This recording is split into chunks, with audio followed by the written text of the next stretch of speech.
All right, guys. Well, good evening. Almost tomorrow.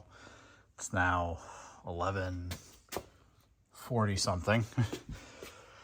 Today was definitely the longest haul.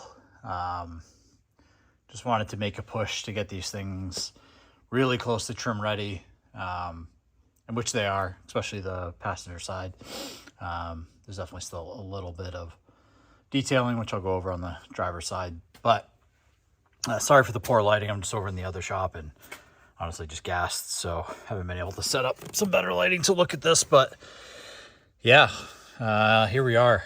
We were able to get this thing. This is definitely the most complicated thing I've ever built. It was extremely tedious, tons of little testing over and over and over and over again. But it's in here. Swap the wide angle here. But so the unit sits a little bit further back, but again, tomorrow on both sides, what I'm going to plan to do is just kind of fill in this gap here, just make that a little tighter, because I'm going to wrap this in vinyl. Contemplating adding some detail to the front. I don't know yet. Probably not, to be honest.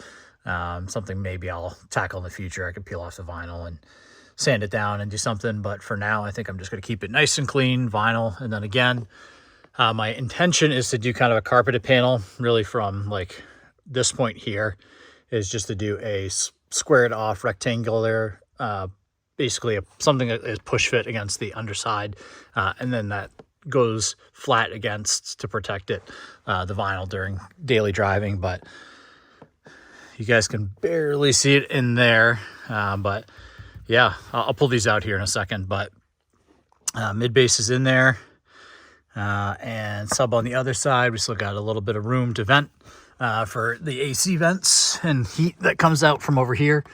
But yeah, this thing weighs a lot. It was very, very annoying to build. It's rewarding now that it's in, but man, so much time went into testing and making sure everything fits.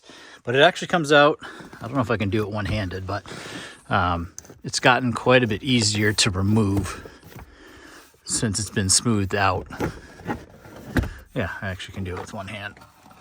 But yeah, this thing is, we'll go over it in a second, but thing probably weighs, I'm guessing 40 pounds, maybe 35. And it doesn't even have deadening or speakers in it. Then driver's side. So let's pop in here. So we have a kick. I underestimated how annoying and time consuming the driver's side kick was going to be. I was expecting it to kind of cruise through, but the magnet on the Purify is huge. So making sure that, honestly, like I'll probably have a little bit more volume than I expected, but it is purely just to make the magnet fit.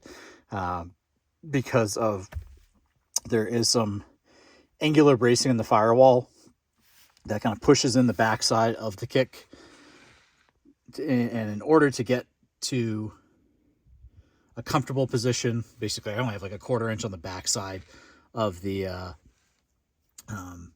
magnet in one place, that I had to make it kind of this big. So let's put it in. Really shouldn't be, it's not really not too bad. So I never use my dead pedal. It looks bigger now that it's because it's plywood and such. And once it gets, this I will definitely carpet. And I'm going to soften kind of some of these edges here, but this is just to give kind of an example of what it is. But yeah, it's a doozy, and had to work through a lot of tolerances of how I wanted to do the grill. So essentially, I will have a 3D printed grill. I got to reach out to Daryl, but I basically rabbited a small section in there, and it should be really clean when it's done. But I just had to work through a bunch of pieces. So you can see that maybe, yeah, it looks really tight to the brake pedal, but the way that the brake pedal travels,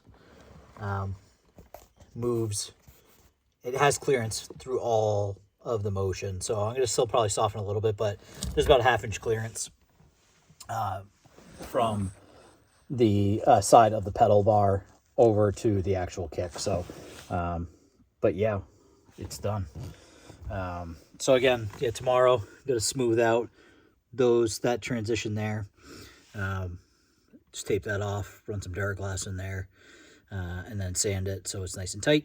And then carpet will kind of make up any of the little errors. So, and then I'll trim carpet tomorrow. So let's get these things out of here and I can show you guys a little bit more what was involved.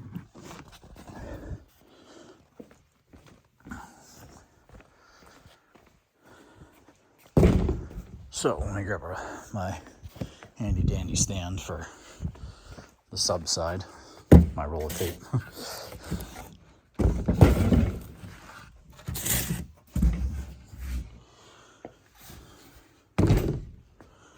So yeah, this thing, there's a wall within a wall. So basically there is a floor to the kick,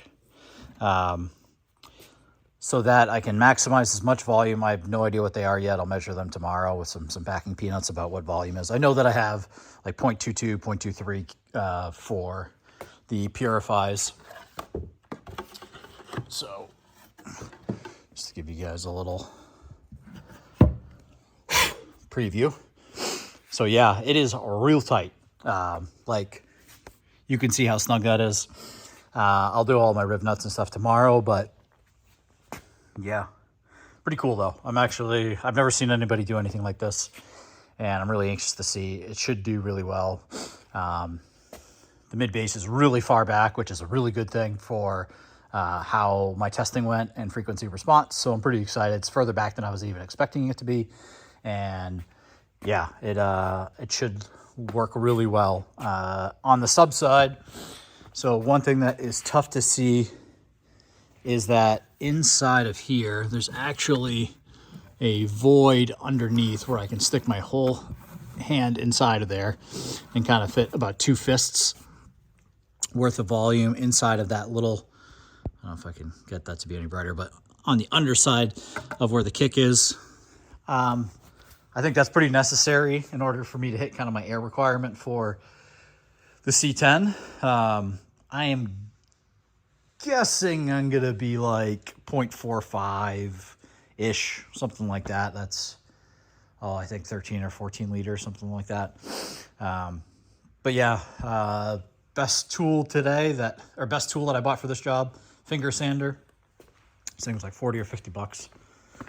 This thing saved me hours of sanding compared to just like a regular palm sander.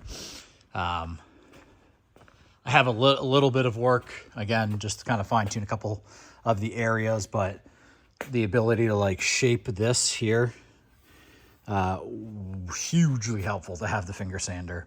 And it just knocks down things. Like Duraglass is not easy to sand. So this allows, and I'm just realizing that I didn't sand this little section here. I had a little patch in there, but yeah, Duraglass is really difficult to sand, so the finger sander with like 40 grit just blasts through it. I don't know if this will sit in very nicely until I clean up that sanding, but I guess it does. Boom. So yeah, there's the Purify kick. Now, what I plan to do is, again, I got a grill. So these things have 10 millimeters of X-Max, just like what they're known for, the X04, but that's a 1/2 inch. I plan to do basically a grill that sits on the inside of this, and I'll have it made with a little bit of tolerance. So I basically I'll have it raised and then have a bit of an arc to it just to make sure that I have clearance for the cone to travel. But that's actually the first time I've seen the speaker actually in there, so that makes me really excited. Yeah, so this again goes like this, but we're getting close. Yeah, I'm sorry, like you can hear my scatterbrain and lack of IQ right now is just from exhaustion. I think I got here at 7:30 this morning. Yeah, so I've been here for like 14.5 hours. So, but I needed to push today. Still intend to get my IB sub done Focus is getting these done. If I have to, I know that I can get my rear sub working. I got Miguel coming up in a couple weeks to tune, so and next weekend I have plans, unless my wife lets me off, but I doubt that. But I can get my rear sub done, at least operational in a day. It may not be trimmed the way I want it. I can always do that after, but I can get it functional at least to a point where Miguel can get the truck tuned, and then I can rework the surround and the trim and make it look pretty in the back. But these have to be kind of done and secured.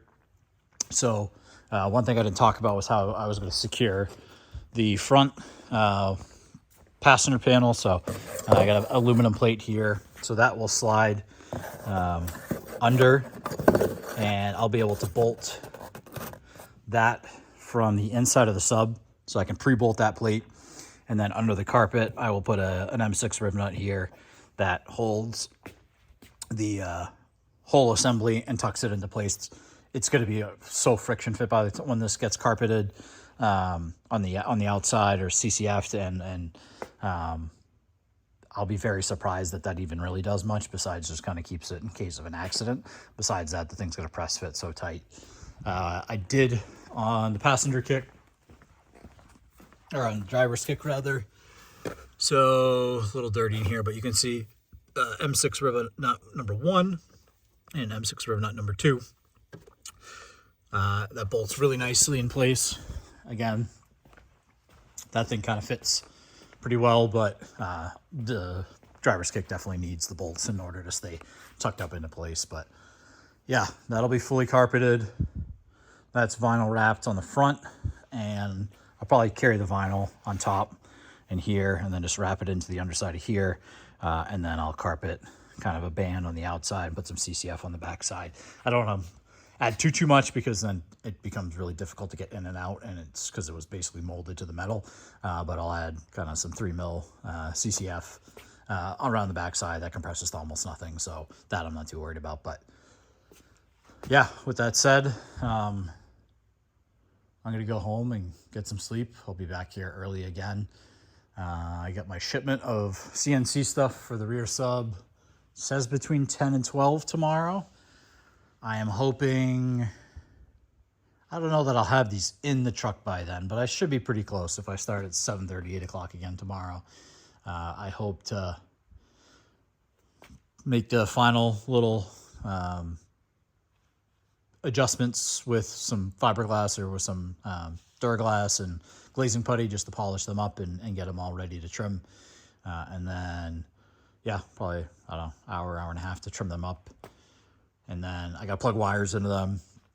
That won't take too long. I just got to drill some holes and get these leads put inside of them and put terminations on the other side. So, yeah, I'm guessing I got probably 3 or 4 hours of work with these left, and trimming the carpets and all that crap up front. So once, yeah, I'm going to say about noon tomorrow, I'm hoping that the front of the truck is back together and mostly polished up. I won't have a grill for that, but I'm okay with that for now. So, yeah, I will catch you guys tomorrow. Thanks for following along. Appreciate you guys interacting, and probably maybe a little quieter on social media feeds for the next couple days, because I just got to rest, save my energy, and not stay up too late posting things. I'll try to post a few small updates, but right now is full sprint. I got 2 more days to get this done, including the rear sub. So hopefully the sub goes really smooth. I think that is a hell of a lot easier in terms of kind of the crudeness of what that is compared to what this is. This is just so much little fine tuning and very awkward positioning, where the rear sub is going to be a lot more simple in that aspect. Yeah, there's going to be some finished trim parts of it, but I've built that so many times in my head and on CAD that I feel really confident about how that's going to go together. These were just trial by fire. Like I didn't know a lot of how I was going to build that, especially like what volume was going to work where. So there's just like a lot of thinking and slowing down doing these, because I didn't trying to make sure that I was maintaining my proper airspaces and positioning and making sure these things are going to be really secured, and tolerances for upholstery, where the rear sub doesn't have that level of precision that these do. So yeah, I'll see you guys tomorrow. All right, good night.